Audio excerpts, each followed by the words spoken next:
More than 500 women. Over 2 decades of abuse. But low. At least 37,000 images of child sexual exploitation. Nearly $900 million paid in settlements. These numbers do not describe a war zone or a criminal syndicate. They describe one of the most respected athletic institutions in the United States. For years, the U.S. women's gymnastics program stood as a symbol of national pride. Olympic gold medals, world championship titles. Young athletes celebrated as heroes before they reached adulthood. Parents trusted the system with their children. Sponsors invested millions. Fans believed in excellence, discipline, and care. Behind that image, a different reality existed. According to court records and sworn testimony, a single team doctor, Larry Nassar, sexually abused hundreds of girls and young women under the guise of medical treatment. The abuse began as early as the mid-1990s and continued for more than 20 years. Many of the victims were children when it started. Some were as young as 12. Some were Olympic champions. Others never reached elite competition but carried the trauma just as deeply. Statistically, large-scale abuse cases often reveal failures at multiple levels. In this case, the breakdown was not accidental. Reports of misconduct were made repeatedly. Complaints were filed. Warnings were raised. Yet again and again, those warnings were ignored, minimized, or actively concealed. Institutions tasked with protecting athletes chose silence. Reputation mattered more than safety. Medals mattered more than children. These horrifying stories are more than just cold headlines on the front page. They are records of trust betrayed at an institutional level. If you want to follow each file as it unfolds, subscribe now. Because when systems fail, the truth does not disappear. It waits. In 2016, as the world focused on the Rio Olympic Games, a newspaper in Indiana published an article that would shatter American sports. The Indianapolis Star revealed that sexual abuse within U.S. gymnastics was not isolated. It was widespread. And it had been allowed to continue for years. Within days, survivors began coming forward. What started as a single accusation became an avalanche of testimony. Larry Nassar was not an obscure figure. He was the national team doctor, a respected physician, a university professor. He attended 4 Olympic Games. He received awards, praise, and public recognition. Coaches trusted him. Parents trusted him. Athletes were taught to trust him without question.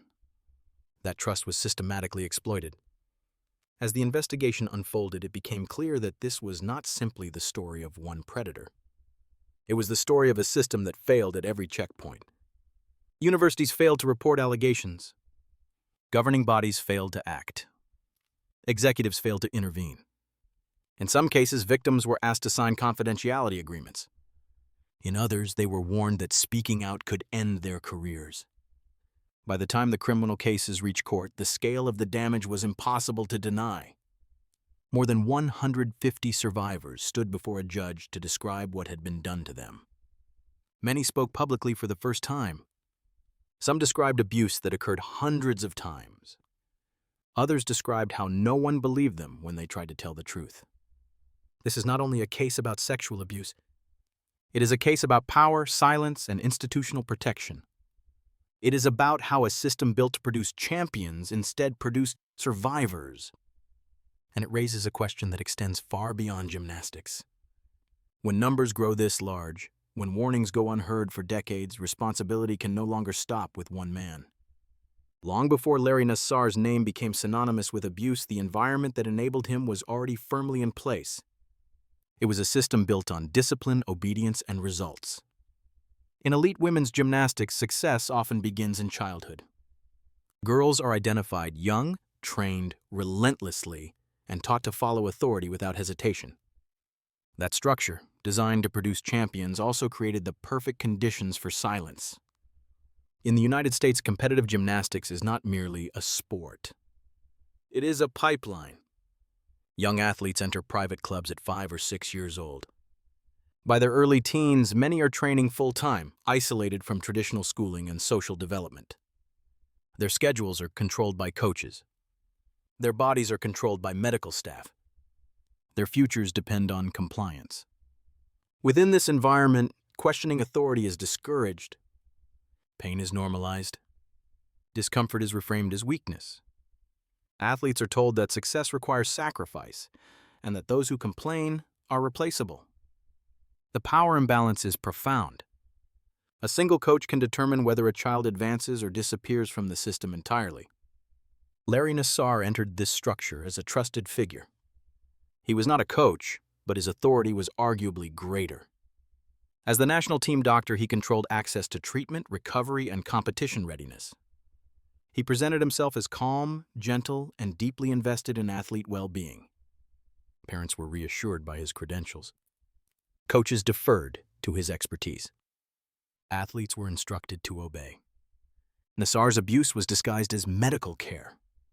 He claimed that his invasive procedures were legitimate treatments for pain or injury. He used medical terminology. He insisted that his methods were misunderstood by others. In many cases, he performed these procedures without gloves, without proper explanation, and without consent. Yet within the culture of elite gymnastics, athletes were conditioned not to question. For minors, the situation was even more restrictive. Parents were often excluded from treatment rooms.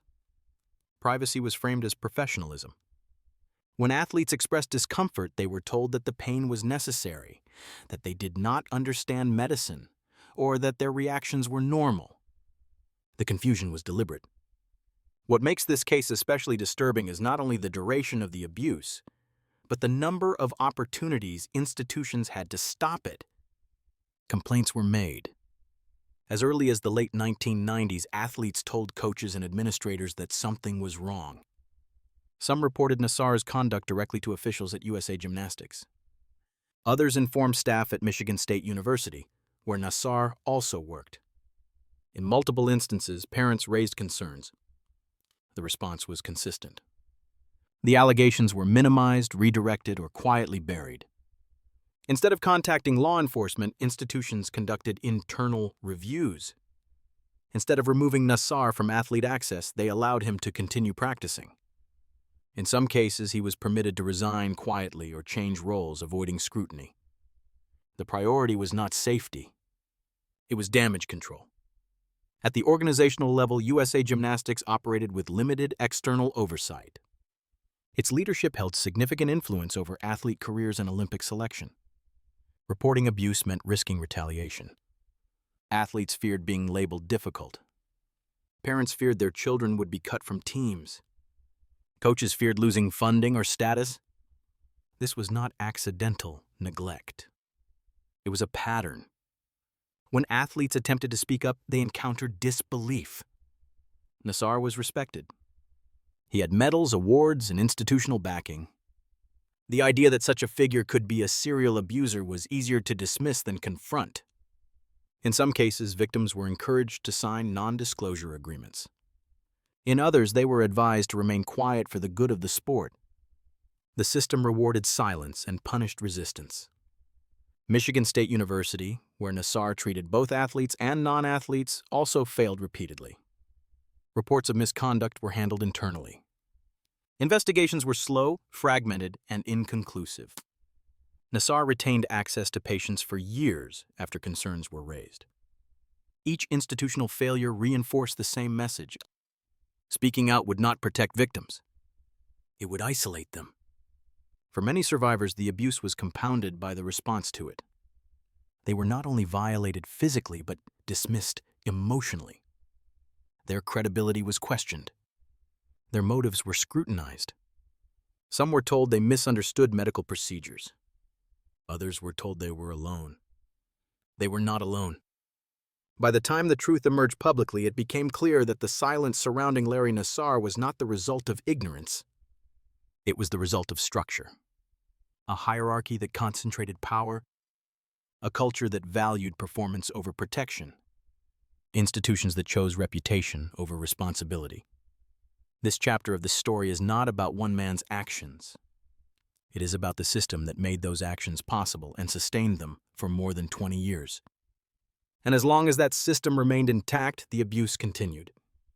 By the time Larry Nassar was finally arrested, the question was no longer whether warning signs existed. It was how many times those warnings had been consciously ignored. The first documented concerns about Nassar's conduct surfaced in the mid-1990s. At that time, he was already deeply embedded within the gymnastics system, treating young athletes at private clubs, national training camps, and through his position at Michigan State University.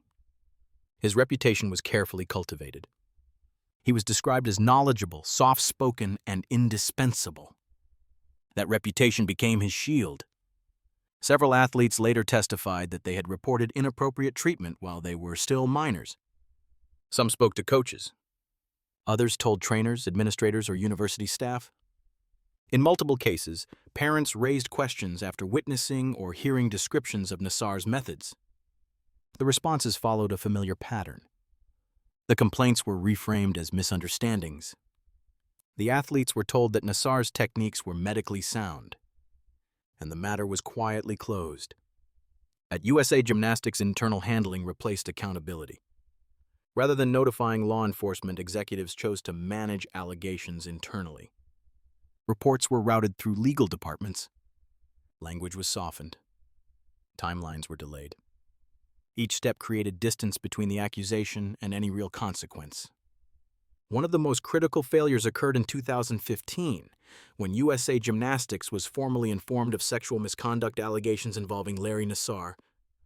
Instead of contacting police immediately, the organization waited more than a year before taking action. During that time, Nassar continued to treat athletes. The delay was not accidental. According to investigative findings, leadership feared reputational damage during an Olympic cycle. Michigan State University demonstrated a similar pattern. Over the years, multiple complaints reached university officials. In some cases, internal investigations were opened, then quietly closed. Nassar was allowed to resign from certain roles while retaining others. He was reassigned rather than removed. Each administrative decision prioritized institutional protection over patient safety.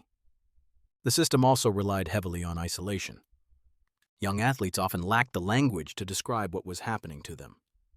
When they tried, their accounts were filtered through adults with conflicting interests. Coaches depended on USA Gymnastics for funding and advancement. Universities depended on donors and prestige. No single actor wanted to be responsible for exposing a scandal of this magnitude. In this environment, Larry Nassar did not need to threaten his victims explicitly. The system itself applied pressure. Athletes understood that speaking out could end their careers. They had watched teammates disappear from competition after being labeled difficult. They had been taught that success required endurance, not protest. Some victims later described being asked to sign non-disclosure agreements. Others were discouraged from pursuing complaints outside institutional channels. In certain cases, parents were reassured that concerns had been investigated, even when no meaningful inquiry had taken place. The message was consistent. Trust the system. Do not escalate.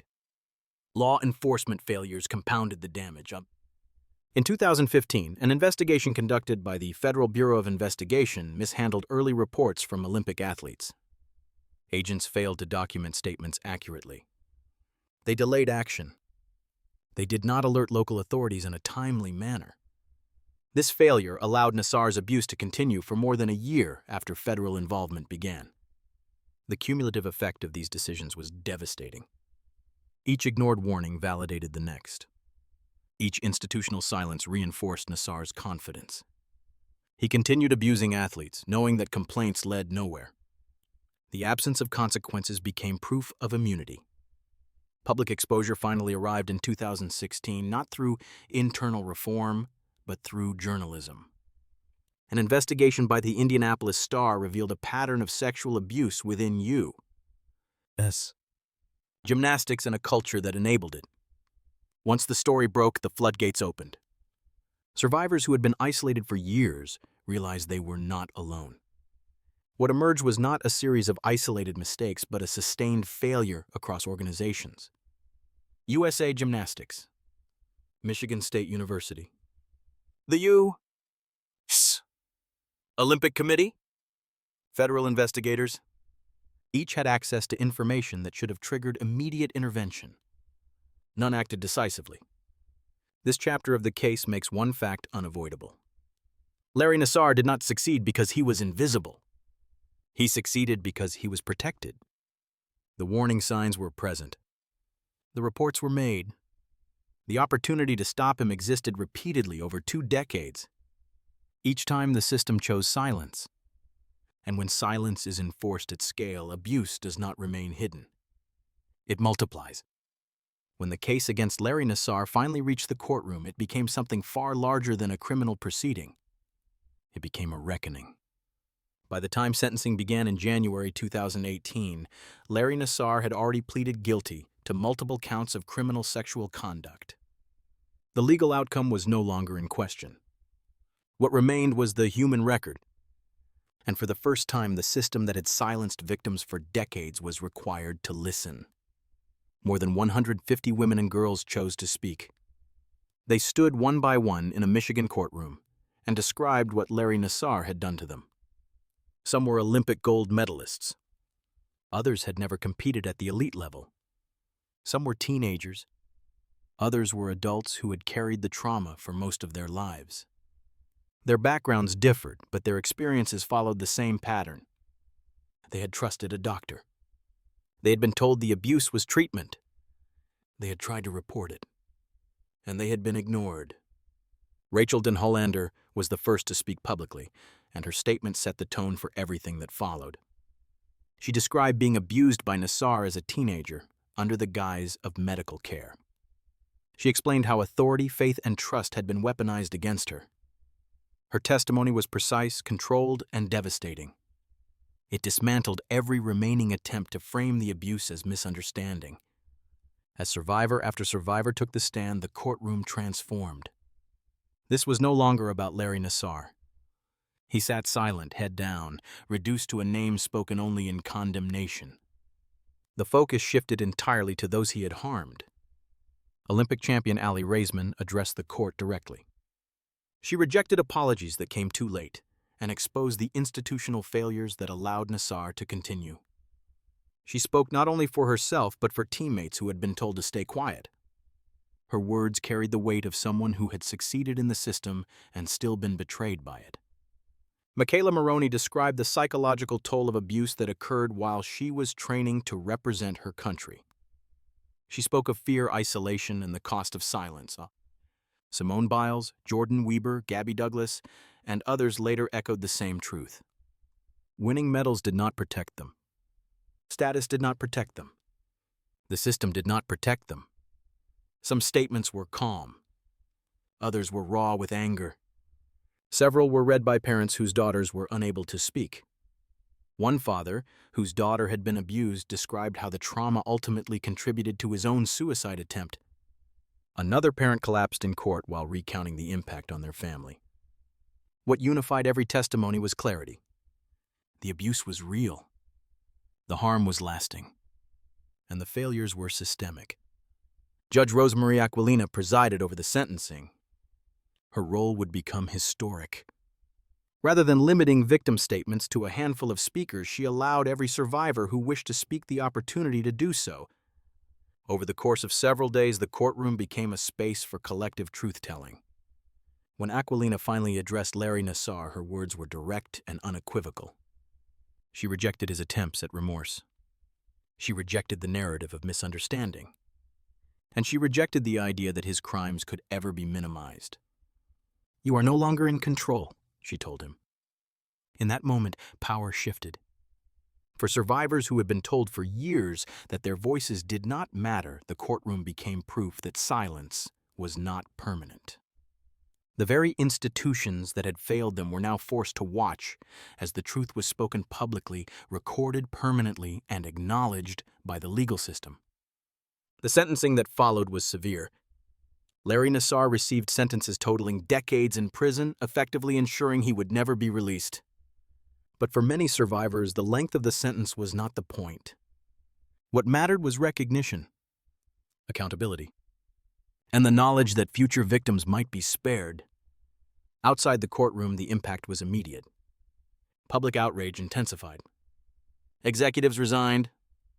Investigations expanded. USA Gymnastics faced collapse.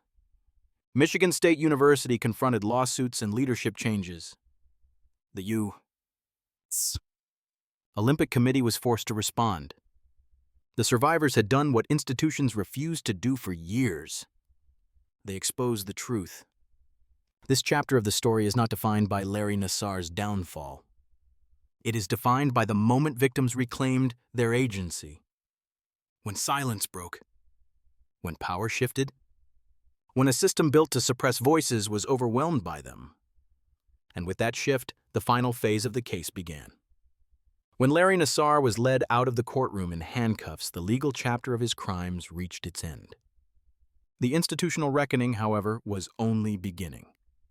Nassar was sentenced to multiple consecutive prison terms that ensured he would never regain his freedom.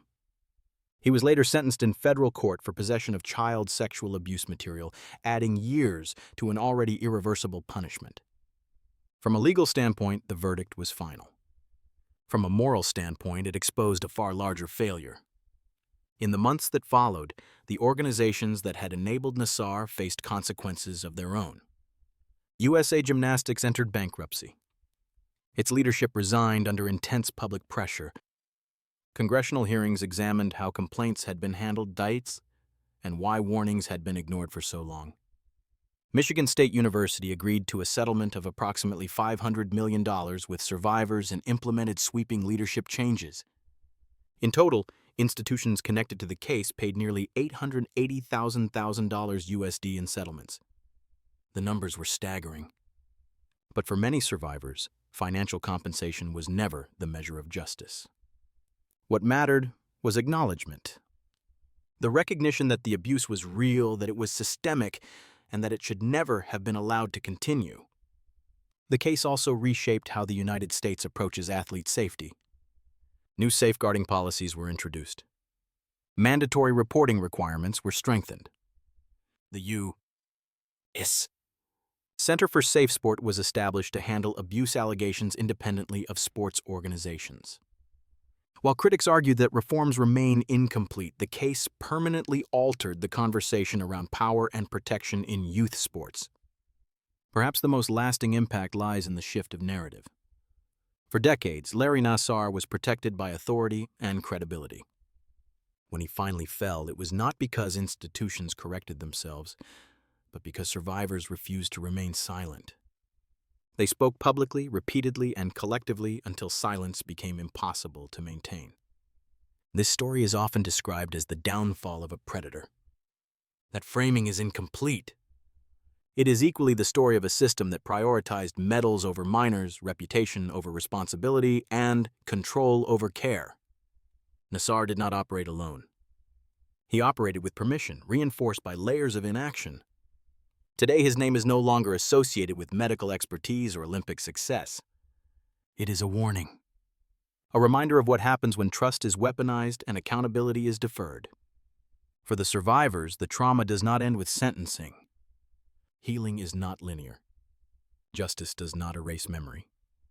But what this case did provide was something long denied.